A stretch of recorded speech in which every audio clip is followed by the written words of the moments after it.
A graça e a paz, queridos, estamos aqui mais uma vez para trazer aqui a lição de número 5, o fruto do Espírito, o eu crucificado.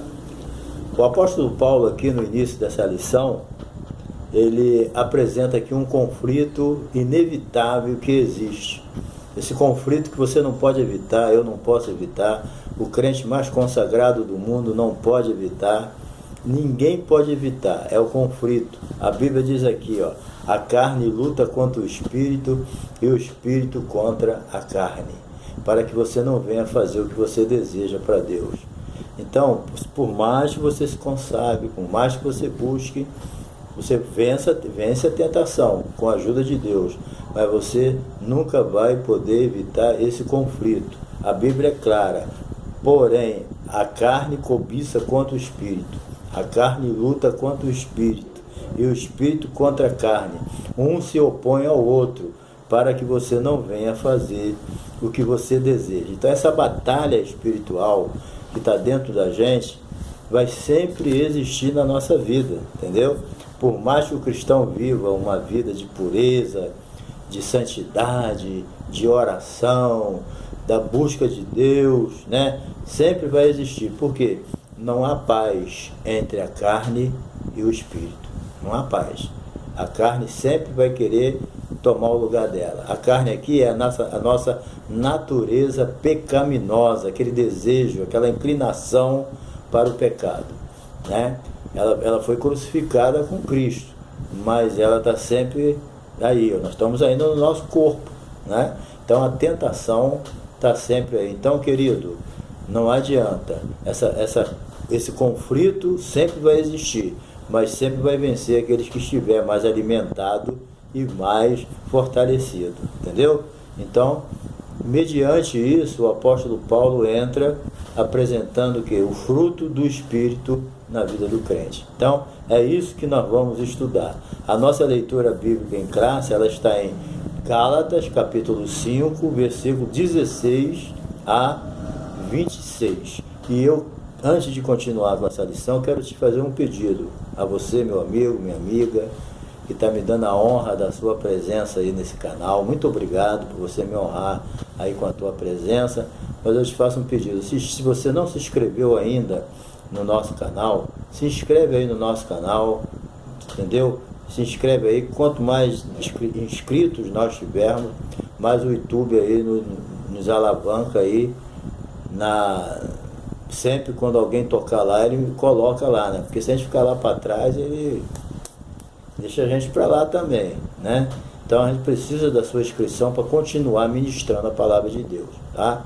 E também dá o seu toquinho aí no sininho para você receber novos vídeos. Não se esqueça também de deixar o seu like, ok? Deus te abençoe, tamo junto aí, vamos com uma lição maravilhosa, o fruto do Espírito, o eu crucificado. É isso aí, o fruto do Espírito na nossa vida não é nada mais, nada menos do que o nosso eu crucificado e vivendo em nós o eu de Cristo. Ou seja, nós deixamos de ser egocêntricos para sermos cristocêntricos, entendeu? Enquanto você não chega lá, tá meio estranho ainda, mas quando o fruto do Espírito começa a ser produzido na sua vida, né, na condição máxima, aí você pode dizer, não sou eu quem vive, mas Cristo vive em mim, ou não sou eu quem vivo, mas Cristo vive em mim. Foi esse pronunciamento que o apóstolo Paulo fez em relação à sua crucificação da carne, né? Não sou eu quem vive, mas Cristo vive em mim, entendeu? Já estou crucificado com Cristo. Isso aí é o fruto do Espírito, que nós vamos estudar isso com o maior carinho aqui agora, então fica conosco aí até o final e Deus vai te abençoar, tá bom? Bem, vamos para a primeira parte aqui, o fruto do Espírito na vida do crente. Bem, quando Jesus quebrou o domínio da lei e da carne lá na cruz, quando ele morreu na cruz do Calvário, nós que aceitamos Jesus como Salvador, o que acontece? Esse domínio da lei e da carne na vida do cristão, né, nós passamos muda isso. Ao invés de continuarmos vivendo no domínio da carne e no domínio da lei, com a morte de Jesus na cruz, ele quebrou isso, entendeu? Então o que acontece? Nós passamos a viver agora no domínio do Espírito, entendeu? É isso que é importante, libertos, vivendo no domínio do Espírito. Quando Jesus quebrou esse poder lá na cruz, né? Ele cumpriu toda a lei, ele foi amaldiçoado por nós lá na cruz, mas ele quebrou esse poder. Antes de nós sermos cristãos, sem Jesus, melhor dizendo, né? As pessoas estão debaixo do domínio da carne, estão debaixo do domínio da lei, mas aceitou Jesus, esse poder foi quebrado, entendeu? Jesus conquistou essa liberdade para a gente, entendeu? Aí a pessoa começa, sendo a habitação do Espírito Santo, a gente começa a produzir o fruto do Espírito. A gente não, o Espírito Santo começa a produzir isso dentro da gente. Nós vamos ver isso mais para frente. Bem, vamos lá, definição de fruto do Espírito. O fruto do Espírito é uma metáfora, né, que é usada pelo apóstolo Paulo para mostrar as virtudes produzidas pelo Espírito na vida daqueles que são novas criaturas em Cristo Jesus. Todos nós que somos nova criatura em Cristo Jesus, né, com certeza essas virtudes elas vão sendo produzidas dentro da gente, entendeu? Então o fruto do Espírito é isso. Ele usa essa metáfora, fruto do Espírito, para mostrar essas virtudes que o Espírito Santo está produzindo dentro da gente, essa mudança, né? A gente lembra o tempo que nós não éramos cristãos para o tempo que nós somos cristãos e vemos a diferença. Antes de cristão a gente só produzia o que? A obra da carne, né? Mas servindo a Jesus, nós começamos a produzir o fruto do Espírito, que nós vamos ver mais para frente, certo? Então, por quê? Porque somos novas criaturas em Cristo Jesus. Então esse fruto, vou repetir para ficar bem claro, né? Esse fruto não é produzido por nós, entendeu? Esse fruto não é produzido por nós, é produzido em nós pelo Espírito Santo que habita em nós, né? O novo nascimento é o começo de tudo, entendeu? O novo nascimento faz com que comece uma nova história na nossa vida. Que interessante, que importante, né? Quando Deus começa a escrever a nossa história, a partir do momento que o Espírito Santo habita dentro de nós. A Bíblia diz, né? Se alguém não tem o Espírito de Cristo, esse tal não é dele, né? Então, nós temos o Espírito Santo, somos de Jesus, e o Espírito Santo está dentro da gente produzindo fruto, né? Isso aí é que é importante. Então, o que é esse fruto, né? Esse fruto é simplesmente a expressão do caráter e da natureza de Cristo, entendeu? E em nós, reproduzido pelo Espírito Santo. Então, esse fruto do Espírito é a natureza de Jesus e o seu caráter, que está sendo implantado e reproduzido dentro de nós. É isso que o Espírito Santo está fazendo, levando-nos à imagem, né, perfeita de Jesus. É isso que ele está fazendo. Quando a pessoa vem todo estranho lá do mundo, o Espírito Santo pega essa pessoa e começa a reproduzir nele a imagem de Cristo, né? Até levar ele a parecer com Jesus, porque a finalidade da ação do Espírito Santo na vida do crente é levar ele a ser parecido com Jesus, ser igual a Jesus. É esse o finalmente do Espírito Santo na nossa vida, até que nós venhamos chegar à estatura de varão perfeito, quando nós formos arrebatados ao encontro do Senhor. A Bíblia diz que a nossa pátria está no céu, de onde nós aguardamos o Salvador Jesus Cristo, o qual transformará o nosso corpo abatido para ser conforme o corpo da sua glória. É nesse momento que nós vamos chegar à perfeição, ser como Cristo, né? Aquele corpo glorificado de Jesus nós vamos receber.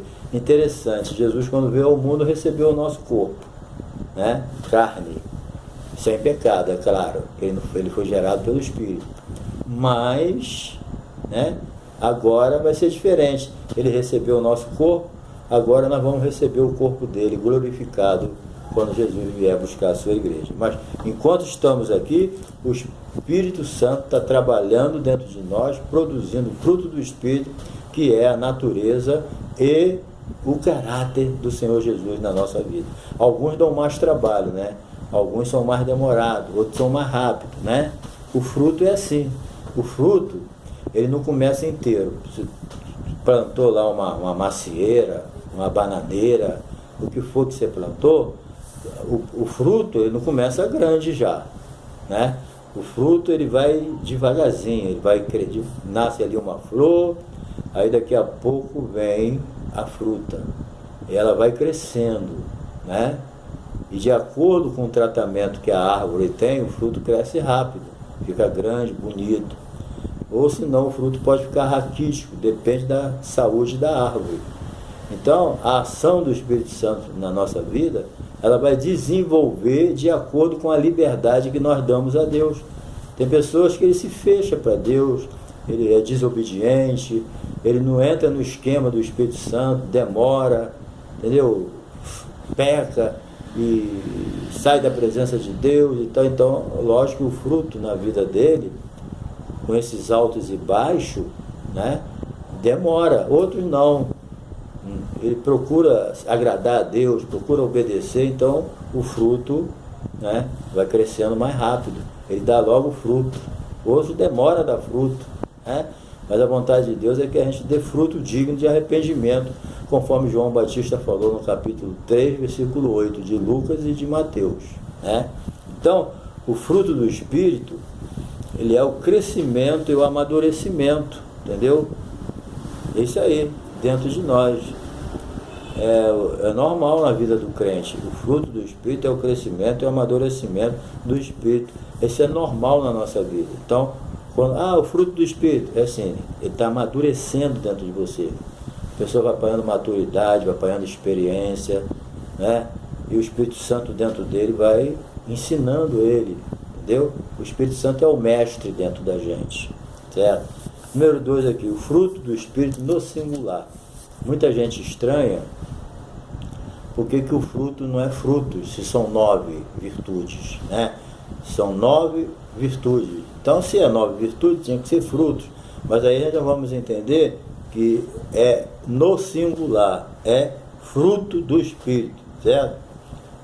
Ele é produzido, repito, não é como dom dado, certo? Então, fruto e não fruto, porque é uma unidade, é um fruto só, entendeu? Significando que todas as virtudes pertencem a um único fruto, entendeu? Tranquilo, é uma unidade, um fruto, e as virtudes pertencem a um único fruto. Podemos dizer então, são 9 virtudes, é um fruto, então podemos dizer assim, 9 gomos, entendeu? Agora tem um porém, é um único fruto e tem uma única origem. Isso aqui é importante, certo? O Espírito Santo, que quer produzir em nós o quê? A unidade do caráter de Cristo. É essa o veredito final. Conforme eu disse no início, é produzir em nós, né, o caráter e a natureza de Jesus. Certo? O Espírito Santo tem muita vontade de fazer a gente ser parecido com Jesus. Esse é o desejo dele, né? Então, é uma unidade, é uma origem só, é o Espírito Santo. Agora tem um porém, né? Nós temos que andar no Espírito para que esse fruto venha a crescer. Senão fica, né? Você já viu aquelas árvores com aquele fruto minguado? Aqui a árvore não está boa. Tem bichinho pousando ali.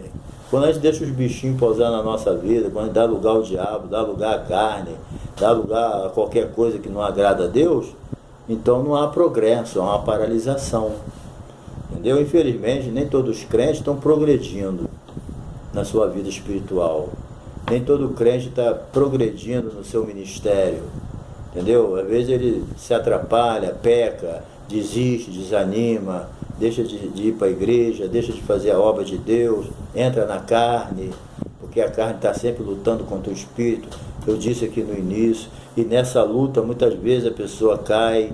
Isso aí, né, faz com que atrase aquela operação maravilhosa do espírito dentro da gente. Atrapalha, entendeu? Então muitas vezes tem crente que o fruto dele está minguadinho, entendeu? Ele precisa fazer uma introspecção, né? Fazer um conserto, buscar mais a Deus, para que ele possa produzir frutos que realmente venham a glorificar o nome de Deus na vida dele. Entendeu? Porque só produzindo frutos é que o nome de Deus vai ser glorificado na nossa vida, né? É dessa forma. Então, precisamos andar em espírito para que esse fruto cresça, né? E seja digno daquele que está produzindo dentro da gente. Então, andar em espírito significa ser guiado pelo Espírito, andar corretamente em humildade, né? Nós precisamos ser humilde, andar na presença de Deus humildemente, não exaltado, porque o exaltado será humilhado, mas o humilhado será exaltado, né? Então, ser submisso, procurar viver uma vida de santidade, fazer igual Jó fazia, se desviava do mal. Às vezes a pessoa está vendo o mal ali, em vez de se desviar dele, vai para cima dele. Isso aí tudo vai atrasando a obra de Deus na nossa vida. Deus vai ficar nos corrigindo sempre, porque a Bíblia diz que Deus corrige aquele que ama. E quando Deus começa a corrigir alguém, não adianta orar, não adianta jejuar, ele vai ser corrigido até o dia certo. Entendeu? Por que Deus nos corrige? A Bíblia diz que Deus corrige aquele que ama. Para quê? Para que nós venhamos a ser participantes da sua santidade.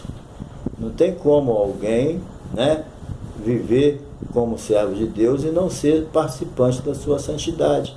E às vezes nós vamos escorregando um pouquinho, o Espírito Santo vai lá, traz a gente de volta e coloca na mão do Pai. Aí o Pai corrige. Corrige porque Ele ama. Ele quer que você vá para o céu, quer que eu vá para o céu. Muitas vezes eu sou corrigido por Deus, né? Para quê? Para que eu seja participante da santidade de Deus. E por que eu tenho que ser participante da santidade de Deus? Porque sem a santificação ninguém verá o Senhor. É simples assim, mas é profundo e muito perigoso a gente ficar saindo sempre da presença de Deus, né?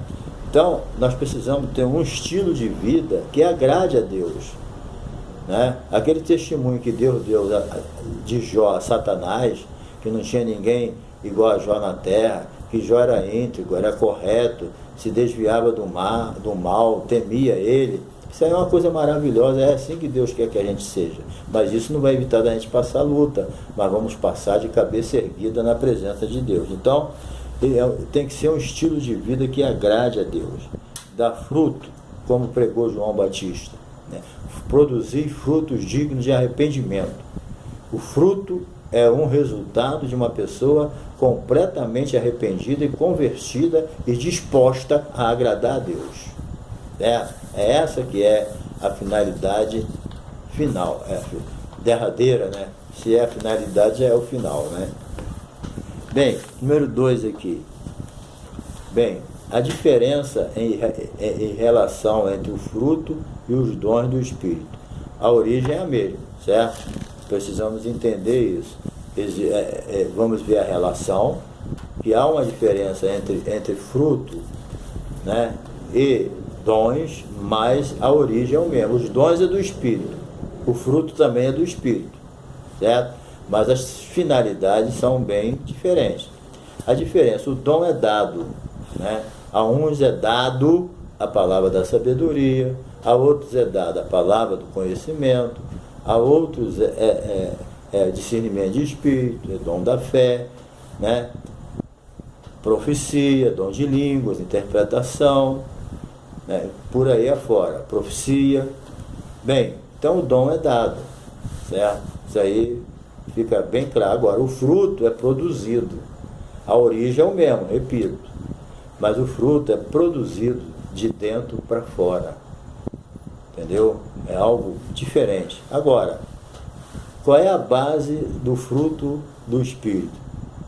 Logo na linha lá, está escrito aqui, 6 Gálatas 5, 22 diz: mas o fruto do Espírito é amor, alegria, paz, longanimidade, benignidade, bondade, fé, mansidão e temperança. Então, quem que comanda, quem é que está em primeiro lugar aqui? O amor, no grego, ágape, traduzido, né, na corrigida por caridade, mas, na verdade, ágape é amor, né? Então, o amor é a base de todas as virtudes. Por que o apóstolo Paulo, inspirado pelo Espírito Santo, ele botou em primeiro lugar o amor? porque o amor é a base de todas as virtudes, entendeu? Representando o fruto do Espírito. Então ele começa com amor, porque se não tiver amor, não vai ter alegria, não vai ter paz. Tudo começa quando você ama. A Bíblia diz que Deus amou o mundo de tal maneira que deu o seu Filho unigênito para que todo aquele que nele crê não pereça, mas tenha vida eterna. Onde começa toda a história da redenção do homem no coração de Deus? É cumprir a sua justiça pela morte de Jesus? Lógico, mas primeiramente isso partiu de um amor. De amor. Ele nos ama. Se ele nos amasse, não nos amasse, ele não faria o que fez com seu filho, morrendo no nosso lugar. Entendeu? Então o amor é a base de todas as virtudes, representando o fruto do Espírito. Então, o amor é o caminho mais excelente. A Bíblia de Paulo escreveu lá em Coríntios, né? O amor é o caminho mais excelente. E por isso que o amor encabeça a lista dos frutos, do fruto do Espírito. Não é por acaso, né? Então, os dons, eles são passageiros. Inclusive, os dons são muito necessários, certo? Na atual situação da igreja, os dons foi dado à igreja porque é uma necessidade tremenda, entendeu? Com certeza na eternidade o fruto continua. Agora, os dons não vão precisar. Eu creio que nós não vamos precisar dos dons espirituais lá na eternidade, na Nova Jerusalém Celestial, no reino de Deus, né? Então, número 2 aqui, os dons da igreja. Os dons, eles são importantíssimos para nós, né? Eu disse agora.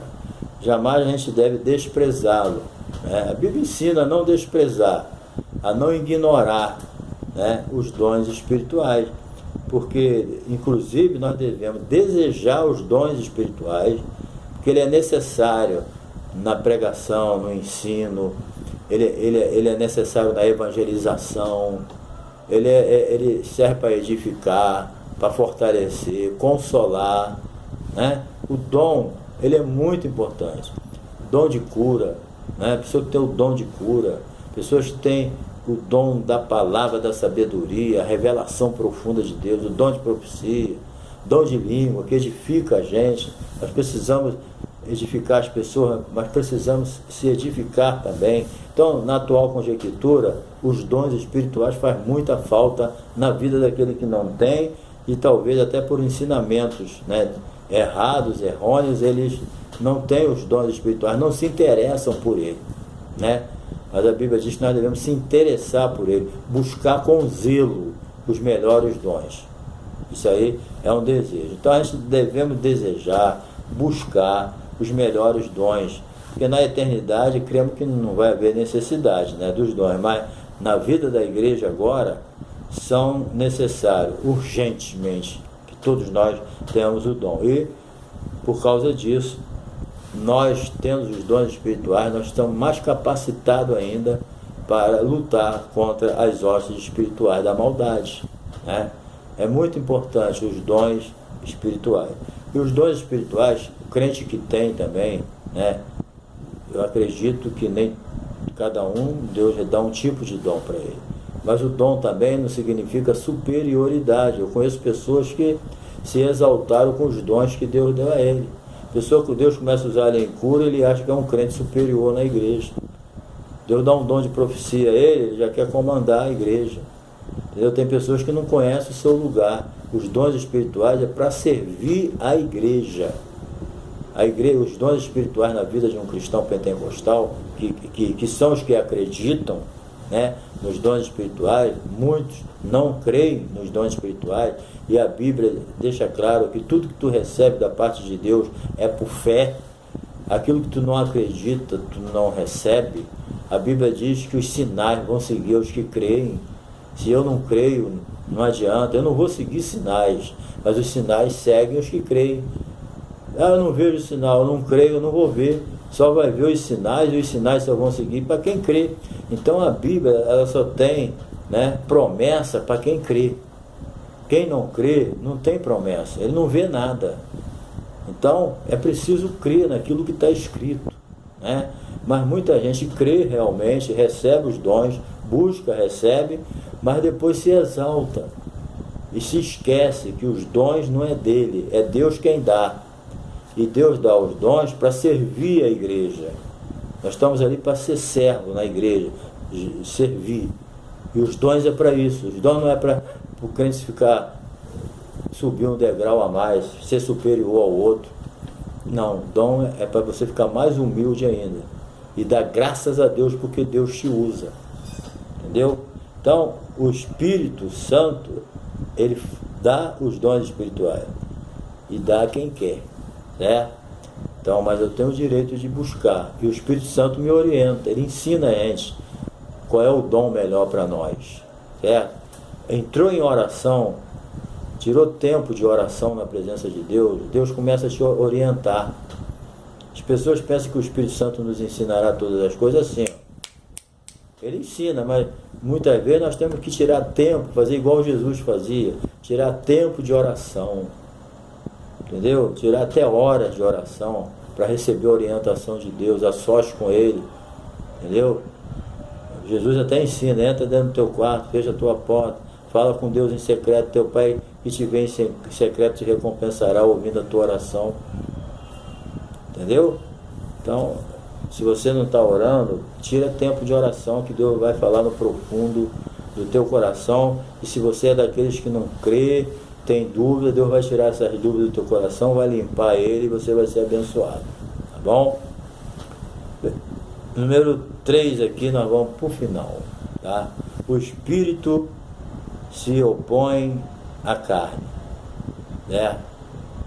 O Espírito se opõe à carne. Devido aos abusos, né, da liberdade cristã, por exemplo, antinomia, é como viver contra a lei, viver contra... Paulo até é acusado disso, né? Devido a Paulo ensinar que o justo viverá da fé, não da lei. Os judeus não entendiam isso e acusavam Paulo de devasso, que ele queria era bagunça, e o povo podia viver sem lei, à vontade, mas não era isso que ele dizia. Ele mesmo falou, eu não estou sem lei, eu vivo debaixo da lei de Cristo, que é muito mais rígida do que o Velho Testamento, né? No Velho Testamento, por exemplo, um exemplo aí de ira, de adultério, era só o ato. No Novo Testamento a intenção já diz alguma coisa. Então a lei no Novo de Cristo é muito mais severa. Mas vamos lá. Então, devido aos abusos da liberdade cristã, né, Paulo escreveu essa carta até meio aborrecido, né? Ele estava meio chateado com aquela igreja, que ele passou um tempo ensinando ali, e de repente aquela igreja estava seguindo os falsos mestres, voltando para o legalismo de novo. E uns voltando para viver uma vida devassa como crente, que nada faz mal. O antinomia é o que nada faz mal.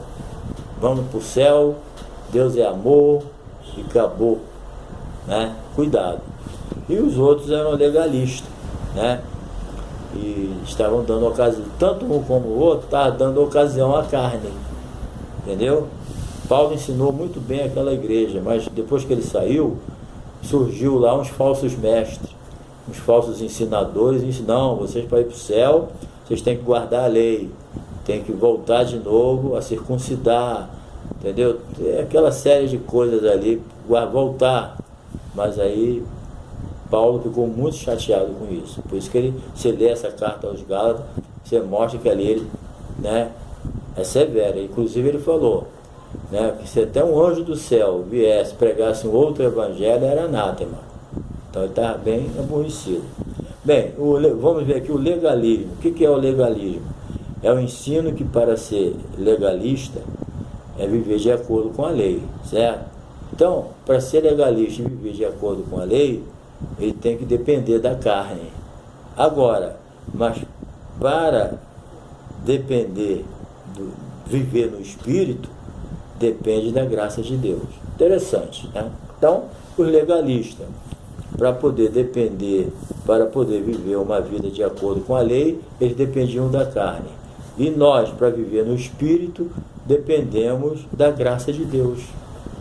Esse favor imerecido, né? Eles dependiam da carne para viver debaixo da lei. Nós dependemos da graça de Deus para viver no Espírito. A Bíblia fala para viver no Espírito, andar no Espírito, orar em Espírito, entendeu? interceder no Espírito, tudo é no Espírito Santo de Deus. Mas para isso nós dependemos de quê? Da graça de Deus. E para viver debaixo da lei, você depende da carne, só isso. E a carne para nada aproveita. Se estás na carne, está perdido, né? Então, carne e espírito, número 2 aqui. Bem, a Bíblia, muitas vezes, depende do contexto. Muitas vezes ela fala em carne, está falando do corpo humano, está falando da humanidade. Mas aqui está falando da natureza pecaminosa, aquela inclinação para as coisas erradas, certo? Então, carne aqui que o apóstolo fala, carne luta contra o espírito, é a natureza pecaminosa em oposição a Deus, que a carne para nada aproveita, ela odeia fazer a vontade de Deus, entendeu? Então, da mesma forma, a palavra grega para pneuma, a carne luta contra o espírito, a palavra grega pneuma, que é espírito, ela se aplica tanto ao Espírito Santo, como ao espírito humano, como aos anjos, aos demônios, são espíritos. Então, essas definições, ela tem que ser de acordo com o contexto, entendeu? Então, a definição de carne e espírito, você vai ter que ver o contexto. Mas na nossa Bíblia já está tudo traduzido direitinho. Mas para quem vai estudar, ler na Bíblia grega, né, ele vai ver que vai depender do contexto, porque o grego não é igual ao português, né? Vamos lá. Tudo depende do contexto. Conforme já dissemos, né, a oposição ao espírito contra a carne na vida cristã mostra que os que são de Cristo, na luta da carne contra o espírito, mostra o quê? Que os que são de Cristo já crucificaram a sua carne com as suas paixões e concupiscência, entendeu? Então já foi, nós passamos essa luta, mas nós temos que entender isso, nós já crucificamos a nossa carne em Cristo, entendeu? O velho homem está lá na cruz, não tira ele de lá não. O maior desejo do velho homem é sair da cruz e fazer aquelas asneiras que ele fazia antes.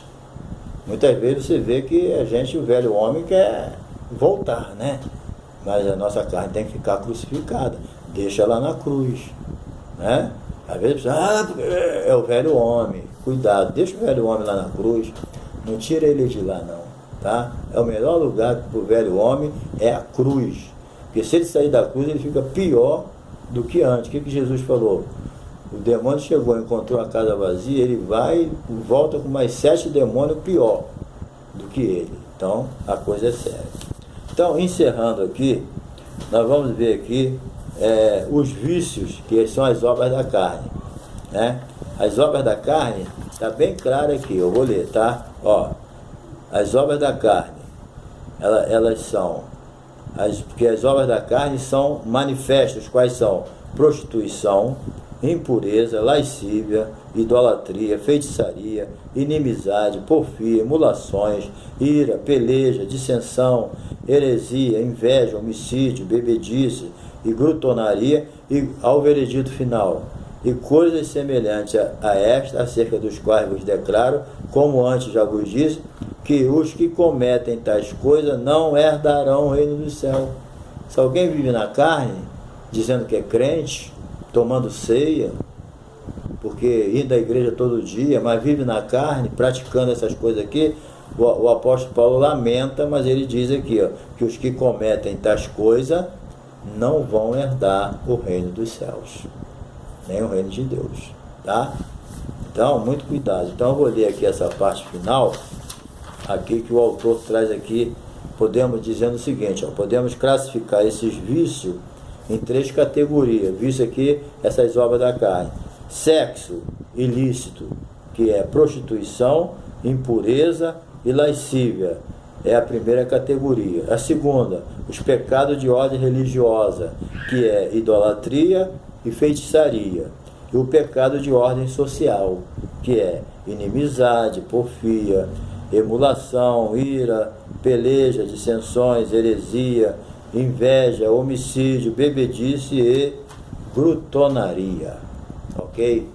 Querido, é isso aí que Deus nos deu nessa lição, tá? Então, cabe a cada crente fazer uma análise uma introspectiva para verificar suas inclinações, se suas inclinações são carnais ou espirituais. Entendeu? Então, Salomão disse que o homem é aquilo que ele imagina a sua alma. Então, querido, examine-se o homem a si mesmo. Então, se examina, faz uma introspecção e verifica se suas inclinações estão sendo carnais ou espirituais e segue servindo ao Senhor. Servir ao Senhor com alegria. Então, que Deus te abençoe. Então, até a próxima lição, né? Semana que vem nós vamos estar aqui com a lição número 6, santificação, comprometidos com a ética do Espírito Santo. Então, Deus te abençoe. Te lembrando, se não se inscreveu, se inscreva no nosso canal. Eu fico muito feliz com a tua presença aí, tá? Muito feliz mesmo. Então, me dá uma moral aí, se inscreve, dá o seu like, tá? Dá um toquinho no sininho e nos aguarde aí. E nós temos mais outros vídeos, nós temos mais ou menos quase 300 vídeos, não só da escola, mas outros de estudo. Faz uma visita aí, dá uma geral no meu canal aí, tá bom? Um abração, Deus te abençoe. Amém.